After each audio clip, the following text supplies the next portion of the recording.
Krishna Chaitanya Prabhu Nityananda Jayapataka Swami Maharaj. Following is a lecture given by His Holiness Jayapataka Swami on October 13th, 1982 at New Talavon Farm in Carriere, Mississippi. The class begins with a reading from the Śrīmad-Bhāgavatam, 5th Canto, Chapter 5, Verse 19.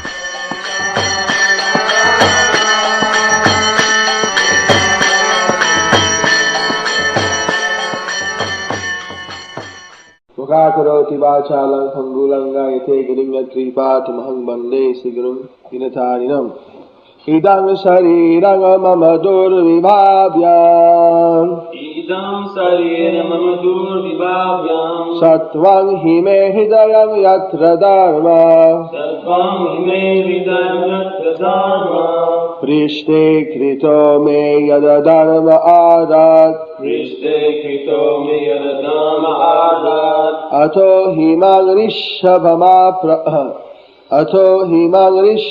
prahuradya ato himang rishabham prahuradya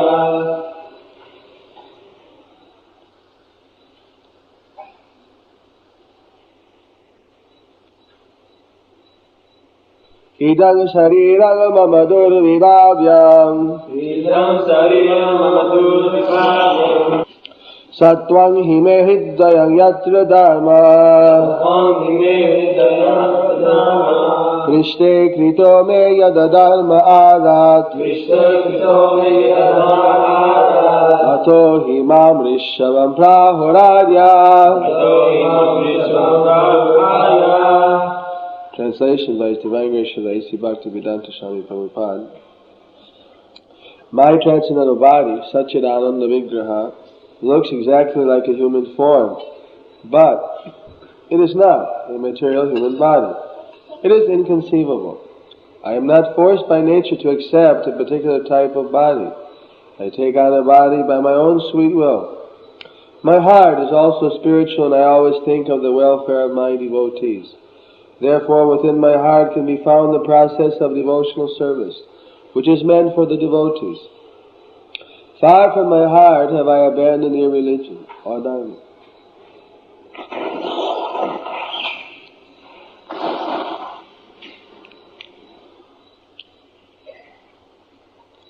And non-devotional activities.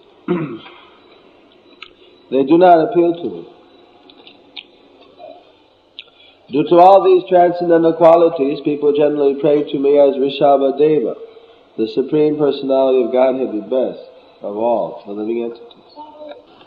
Purport by Srila Prabhupada.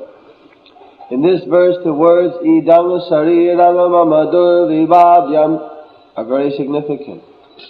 Generally, we experience two energies, material energy and spiritual energy. We have some experience of the material energy, earth, water, air, fire, ether, mind, intelligence, and ego. Because in the material world everybody's body is composed of these elements. Within the material body is the spirit soul, but we cannot see it with the material eyes. When we see a body full of spiritual energy, it is very difficult for us to understand how the spiritual energy can have a body. It is said that Lord Rishabhadeva's body is completely spiritual. Therefore, for a materialistic person, it is very difficult to understand. For a materialistic person, this completely spiritual body is inconceivable. We have to accept the version of the Vedas when our experimental perception cannot understand an object, a subject. As stated in Brahma Samhita, Ishvara Parama Krishna Satchidananda Vigraha. The Supreme Lord has a body with form, but that body is not composed of material elements. It is made of spiritual bliss, eternity, and living force. By the inconceivable energy of the Supreme Personality of Godhead, the Lord can appear before us in His original spiritual body. But because we have no experience of the spiritual body, we are sometimes bewildered and see the form of the Lord as material. The Mayavadi philosophers are completely unable to conceive of a spiritual body. They say that the spirit is always impersonal. And whenever they see something personal, they take it for granted that it is material. In Bhagavad Gita 9:11 it is said, Avajananti mangamudha manushing tanuvasritam parang bhava ajananto Mama Bhuta Maheswaram. Quote, fools deride me when I descend in a human form. They do not know my transcendental nature and my supreme dominion over all that be. Unintelligent people think that the Supreme Lord accepts a body composed of the material energy. We can easily understand the material body, but we cannot understand the spiritual body. Therefore, Rishabhadeva says, Idam Sariram Mamadur Vibhavyam. In the spiritual world, everyone has a spiritual body. There is no conception of material existence there. In the spiritual world, there is only service and the receiving of service. There is only Sebya, Seva, and Sebaka. The person served, the process of service, and the servant. These three items are completely spiritual, and therefore the spiritual world is called absolute. There's no tinge of material contamination there, being completely transcendental to the material conception. Lord Rishabdeva states that his heart is composed of Dharma. Dharma is explained in Bhagavad Gita 1866. Sarva dharman parityaja mamekang saranang braja. In the spiritual world, every living entity is surrendered to the Supreme Lord and is completely on the spiritual platform. Although there are servitors, the served and service, all are spiritual and variegated. At the present moment, due to our material conception, everything is durvibhavya, inconceivable.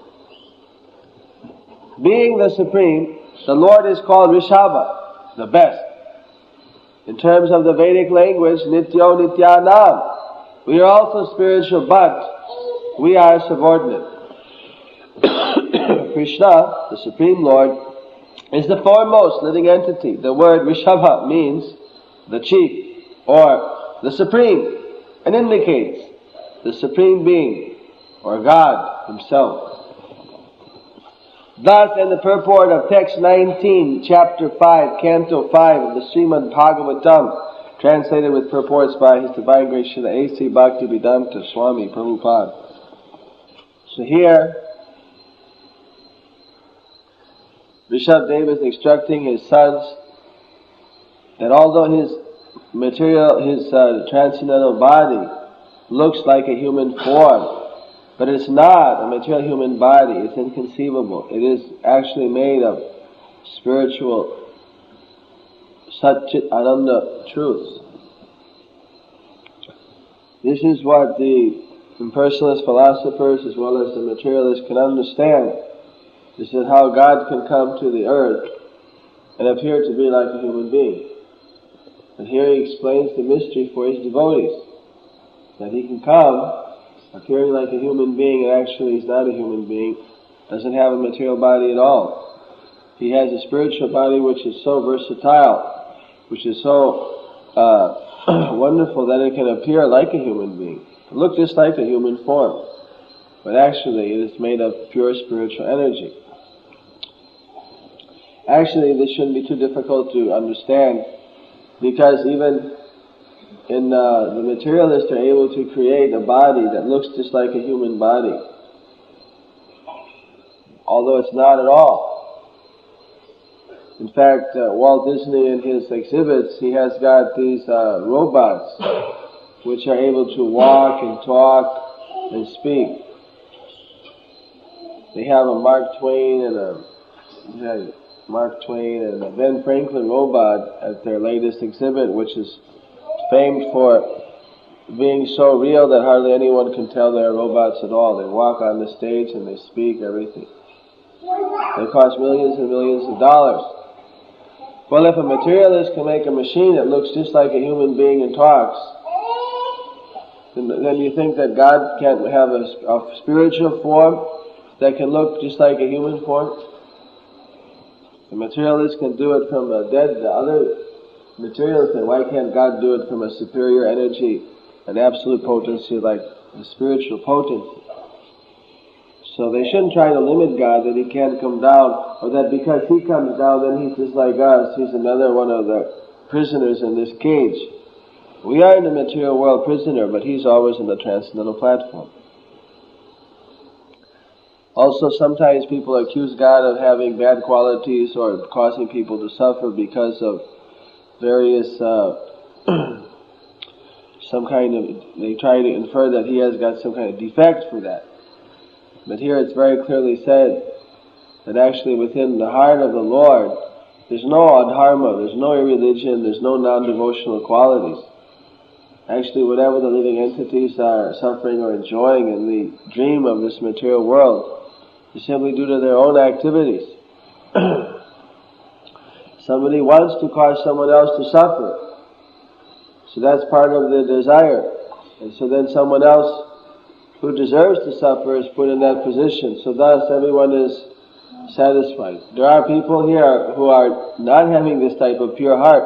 They'd like people to suffer. They would actually like people to suffer. They have got some grudge against certain people.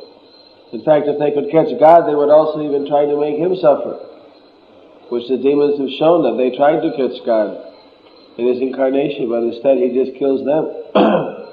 They don't know who they're up against. So this thing is always there. The materialists are very envious of each other, and then the big materialists, they're even envious of God. So therefore, this process of devotional service is so wonderful because what it does, it takes out all envy from the heart. One should be careful that envy doesn't re-enter the heart, it doesn't still stay there. Prabhupada said that we can dovetail every kind of vice with devotional service, like lust, greed, anger, intoxication, madness. But we can't dovetail envy. We can dovetail lust, just like one can be very lusty to serve Krishna or to get something, or just like some of the devotees of Krishna were very lusty to serve Krishna. That kind of lust actually becomes purified. Then greed, you can be greedy to get some nice things for Krishna, greedy to get some, oh, here's a nice person, if only I could give that soul to Krishna's service. Anger, someone's coming and trying to hurt Krishna's devotees or the deity or create some disturbance, so devotee can become angry to defend Krishna, just like Arjuna was angry to execute Krishna's desire in the battlefield of Kurukshetra. Intoxication, the devotee becomes intoxicated with love of God. Doesn't use artificial systems like drugs or narcotics or alcohol, but simply by chanting Hare Krishna and feasting on prasad, he's sufficiently intoxicated with transcendental ecstasy. Doesn't need any artificial crutches.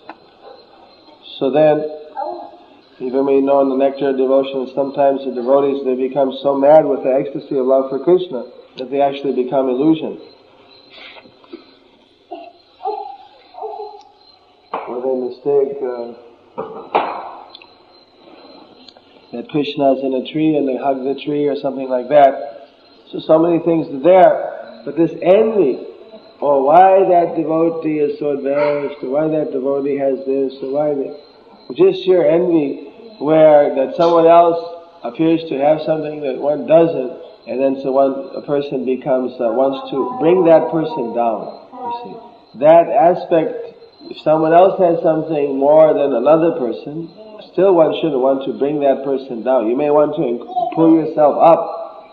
That's another thing. That's allowed. You can always desire to advance yourself. But not in the material world. This idea is advancing by pulling the one person back to advance yourself up. That is not cannot be dovetailed. Not to hurt someone else. Krishna, of course, he can dovetail, but for us it's very difficult to dovetail. Krishna can dovetail like Hiranyakashipu was envious of his son for being a devotee, and so sometimes you could say, well, Nrsimhadev was envious of Hiranyakashipu. You see. So whether you call it anger, enviness, or whatever, in Krishna it was perfect because it was there to protect his devotee. If Prahlad wasn't connected, then he would have some other person take care of Hiranyakashipu. It wasn't necessary that he personally do it.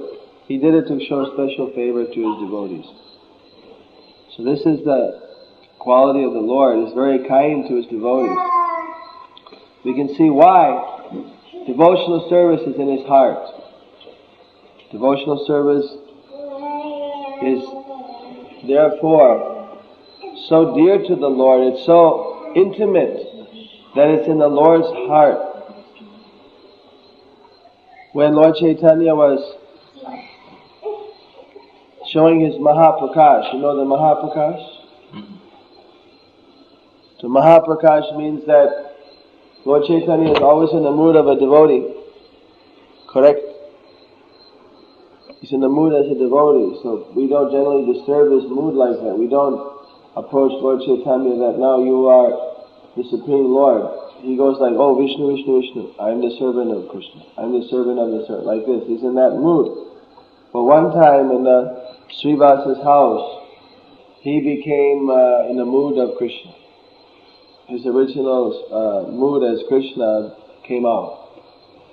And that was caused by a worship of Advaita Acharya worshipped his lotus feet by putting tulsi on it, which Lord Chaitanya would never allow because he was always taking the position as a devotee. He would only allow tulsi on his head. But this time, Advaita was telling everyone that actually Lord Chaitanya is Krishna himself. So he put the tulsi on Lord Chaitanya's lotus feet, and Lord Chaitanya, he actually assumed his original form as Chaitanya Mahaprabhu, the Supreme Personality of Godhead, and people could see that he was Krishna, he was Rama, he was Varaha. All their doubts were removed in that regard. And so for 21 hours, there was a non-stop arti, a big kirtan. And during that arti and kirtan, Lord Chaitanya continuously remained in this mood as the Supreme Personality of Godhead. He was not in the mood as a servitor, but in the mood as God himself. So that time, he offered this banana salesman Kolavecha. I think I told this when I was here before, that he offered a special boon when he brought him over. Then he offered that you've served me so nicely that I want to give you mystic powers. You take mystic powers. So Kolavecha said, I don't want any mystic powers. What do I do with mystic powers? I don't want mystic powers. He said, well, no, you become, I'll give you a great kingdom. You can be a king with hundreds of servants and fields and army and the whole works, palace. You'll be a great king. You take from me this blessing to be a king. The banana salesman, the Sridhar says, no, I don't want to be a king. It's not what I don't want to be a king. It's not what I want.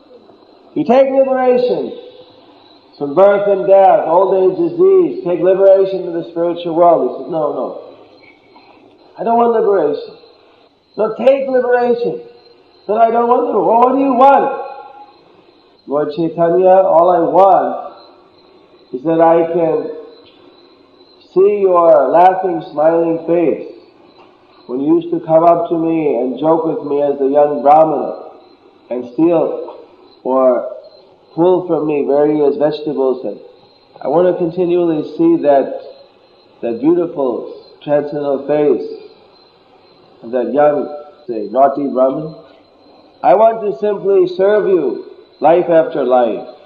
You see, wherever you are, I simply want to render service. I want to, wherever you take your incarnation, I want to provide you with all your vegetable, banana, spinach needs. That's all I want to do. I don't want liberation, and I don't want to be a great king. I don't want mystic power. Just let me provide you your vegetables and bananas. Let me serve you. That's all I want. I just want to render service. I don't want anyone. So then, Lord Chaitanya was very moved by that. So then he said, well, now I want to offer you one thing, which even Lord Brahma and Shiva, they don't normally get very easily.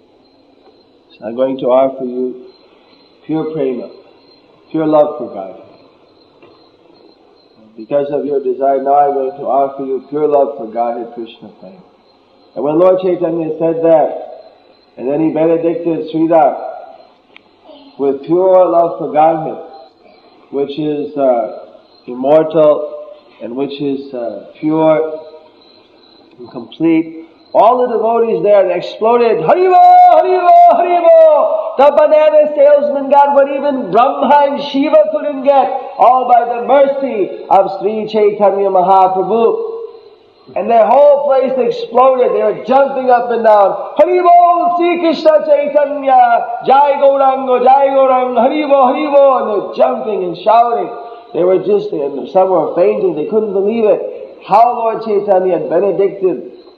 In this way, the kirtan and the arti were going on like that 21 hours. One after another, Lord Chaitanya would bring up the devotees and reveal their original form or give them these benedictions. Maharaj Gupta was brought up. He said, Maharaj Gupta, you are my eternal servitor. What can I give you? He said, do you know who you are? He says, Maharaj Gupta. He said, do you know who I am? And then he showed, first then he took a form. Suddenly he was Ramachandra and Nityananda was Lakshman. And there was Sita also there, and Sita was fanning him, and there Lord Chaitanya became Ram, Lakshman and Sita, everyone were there. All of a sudden, Maharaj Gupta looked at himself, and he saw that he was Hanuman.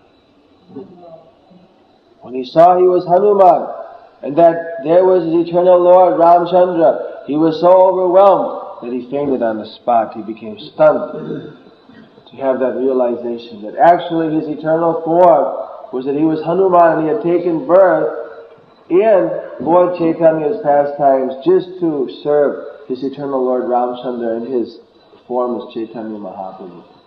You know that Chaitanya Mahaprabhu is the combined form of Lord Chaitanya, Krishna and Ram, all in one. They're all there. All the incarnations are within Lord Chaitanya. He's the original form of Krishna in his devotional mood. So everything, all the incarnations are there, especially Ramchandra, Lord Chaitanya is revealed in his Sharavuj, six-handed form.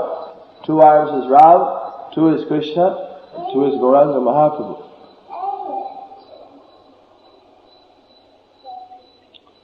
So in this way, one by one the different devotees, they had their eternal form revealed to the Lord. They had all these mysteries revealed. So this is also our great mercy that by Prabhupada's kindness we are able to render some devotional service even though we're filled with doubts and offenses. We can say that actually devotional service is no small thing. Devotional service is so rare, so wonderful, that to actually achieve devotional service is the highest perfection. Somehow, in spite of our offenses, in spite of all our defects, Lord Nitai Gaur is still allowing us to serve. You see, why should we become proud? Why should we allow ourselves to become swept away by material desires? You have to be very, very careful. It's like getting a jewel. Once you get a jewel, You have to be very careful not to get it stolen. There was one devotee had a nice $1,500 ring. Was in Colombia, Australian devotee. Now in Colombia everybody knows that there are a lot of thieves. If you don't know it, now you know it. But this person, not only did he go for a walk, but he went in the worst place. He went in some back slum area on some side of a hill, wearing a $1,500 gold ring, out in the open.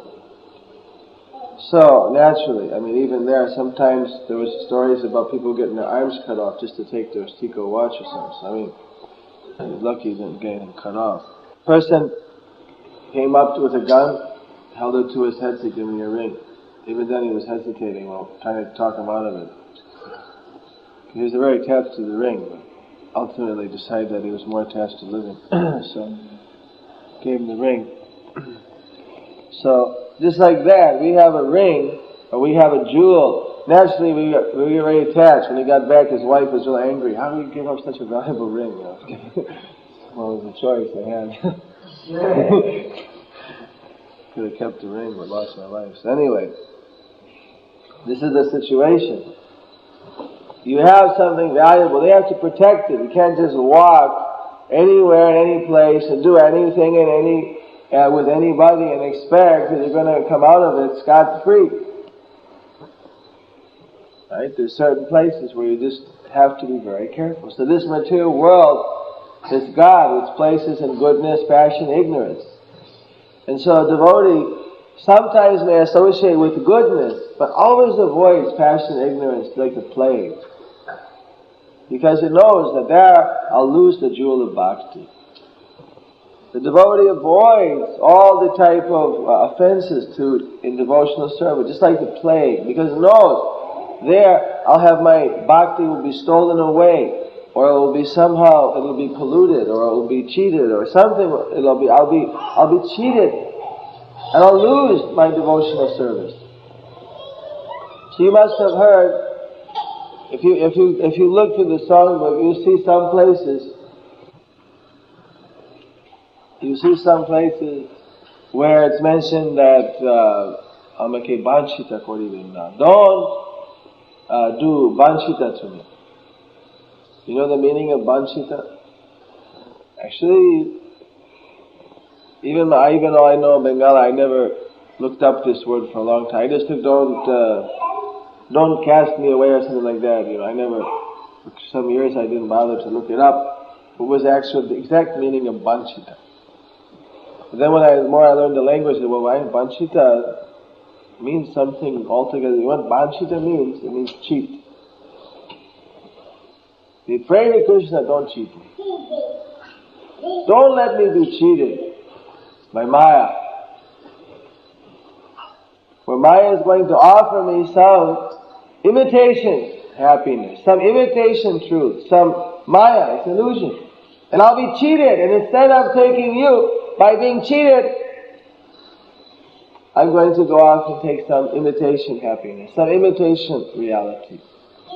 And then later on, after so much endeavor and so much effort, I'll find I was cheated by Maya, where she'll somehow or another delude me into leaving your lotus.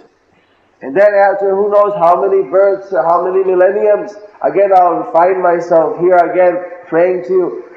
I don't want to go back and be deluded into, I just want to stay in your devotional service. Samake banchita korivenna, don't allow me to be cheated. It's after all your energy, you can do whatever you like. So please don't cheat me through your energy. I admit that I committed so many offenses and mistakes and sinful activities, but now I simply want to serve you. Therefore, there's no use in allowing me to be cheated again. I admit I am completely infinitesimal, small. I can be deluded if that's your desire. Who can overcome your own potency? But now I've given up all other desire. I simply want to serve you. So don't let me be cheated again. I'm very afraid of this cheating. Even Prahlad said, to some extent, that as long as I have your shelter, I'm not afraid. But otherwise, I'm afraid.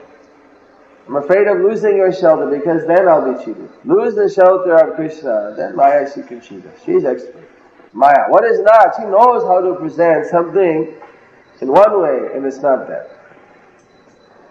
So here Rishabdev is saying that in his heart is devotional service. So if we can render devotional service, just see, that means we'll find a place in his heart.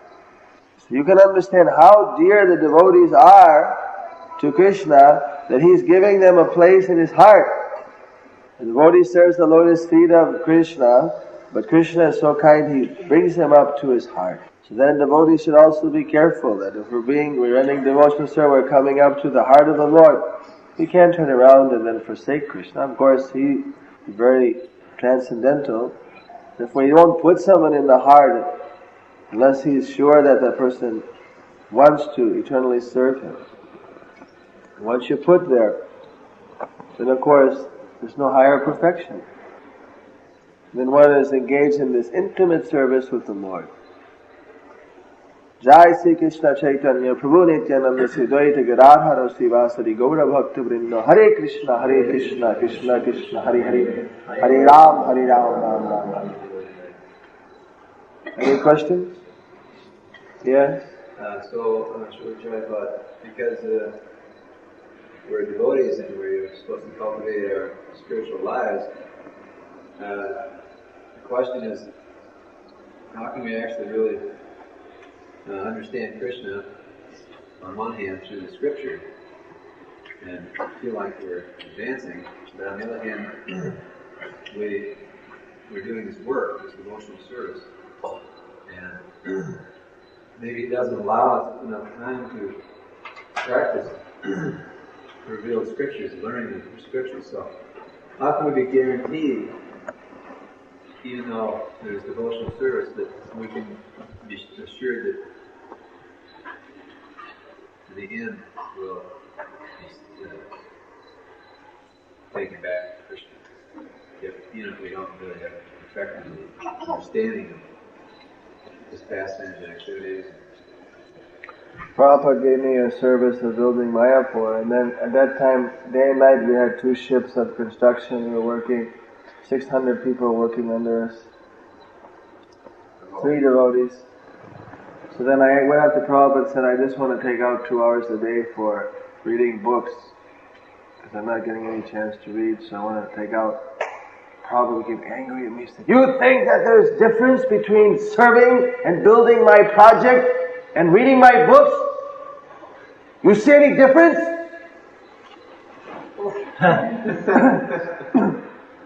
No. Then, Hare Krishna. That's it. Of course, the point is that why somehow or other, I still managed to squeeze out a half hour here or there, something. It takes some desire.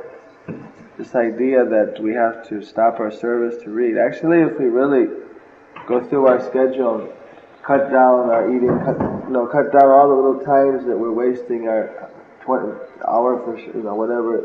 If we really go through the schedule, we can squeeze out some time every day. And if there's really so much service that needs to be done, well, that's also shelter that protects us. We have to see if there's that much emergency service we have to do. That was a big emergency in Mayapur. Of course, Prabhupada generally tells everyone we should read for an hour a day. But if we attend 2 classes, that's also reading. We're hearing a class, that's also reading. It's not that we're not reading. We're hearing the Bhagavatam every day. In addition to that, we can get time for reading. We have to just really economize.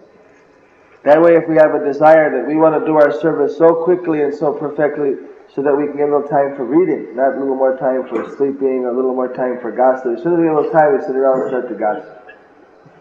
Or we do something else. We have more taste sometimes for pajalpa or for other things. But if we actually try to squeeze out the time and then we have little time, we immediately sit down and read. So that's very good. We don't want to have a lot of spare time. How much can we read anyway? We can only read as much as we serve. Service creates in us an appetite for reading. So that way, if you are competing with your time, to do as much service, then even do it more efficiently, better, just so you can fit in a little time for reading. You see, then that way it'll be harder for Maya to catch you. In the spiritual world, there's Sevya, Seva, and Sevaka. There's the served, the service, and the servitor. The process of the person, everything is the person served, the process of service, and the servant. These three items are completely spiritual, and therefore the spiritual world is called absolute. There's no tinge of material contamination there. So we just have to see if we can keep our consciousness in the service, and there's no problem. If our consciousness is becoming agitated, we need some special instructions. So then we have to discuss with authorities. But as long as the consciousness is good, one doesn't have to think that, well, just by serving you're not going to get where you want to go, because actually this service is completely pure. Rather, just like I don't chant more than 16 rounds. First I'll chant 16 rounds and then I'll read. And then after I complete what I consider to be enough reading, then I'll chant more than 16 rounds. You see, so my priority, first finish my rounds, then read. Sometimes devotees chant 20 rounds, 30, of course not always, but sometimes they chant more rounds. Well, my next priority after rounds is reading. Then after that, then more rounds or something if I have more time. So in this way, somehow or another we have to adjust everything without actually reducing. We shouldn't reduce, we should now think how to further increase. If there's so much service that you have no time for reading, and if you're so expert that you're also not giving any time for Maya in your day, well then you're still safe. And of course you're attending class, so some reading is there, that's also reading. Not that Prabhupada didn't think this was reading. Then you can further become expert or arrange to engage other devotees who may not be as fully engaged. You can squeeze out a little time for reading.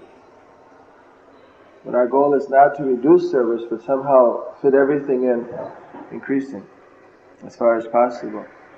And if that can't be done with one's own service, then you try to train up other people to take up more responsibility, make more devotees, train them up like that. Is that alright?